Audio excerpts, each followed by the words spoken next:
அதனால 6 காரு மாறி, 7 பஸ் மாறி, 8 ஆட்டோ பிடிச்சு, 9 ரிக்ஷா வண்டியில போய் 10ஆவதா போய் இந்திய துணை ஜனாதிபதி சந்திக்கல அப்படிங்கறது திட்டவட்டமா சொல்றாங்க. செங்கோட்டையன் அமித்ஷாவ கடந்த சில நாட்களுக்கு முன்னாடி சந்திச்சிருந்தாரு. அது தொடர்பாகவும் இன்னைக்கு பேசப்படும் அப்படின்லாம் பல்வேறு கருத்துக்கள் வந்துட்டு இருக்கு.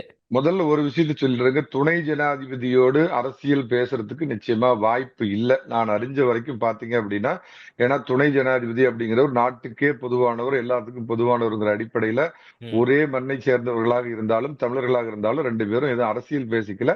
ம். ஆனா திரு எடப்பாடி ஐயா அவர்கள் துணை ஜனாதிபதி கிட்ட பேசுறப்ப, "நீங்க வந்தது எங்களுக்கெல்லாம் மட்டற்ற மகிழ்ச்சி. நீங்க இந்தியாவுக்கே பொதுவானவரா இருந்தாலும், நம்ம தமிழக மண்ணை சேர்ந்தவர் அப்படிங்கிறதுனால தமிழகத்துக்கு நீங்க கூடுதலா நிறைய நிதிகள் கிடைக்கிற மத்த விஷயங்களுக்கெல்லாம் நீங்க உதவி செய்யணும்னு ஒரு கோரிக்கை வச்சார் அப்படின்னு கேள்விப்பட்டேன். இதை தாண்டி துணை ஜனாதிபதி கிட்ட எந்த அரசியலும் விவாதிக்கப்படவில்லை. திமுக முப்பெரும் விழா 2025 கரூர் செப்டம்பர் 17 மாலை 5 மணி முதல் அனைவரும் வருக.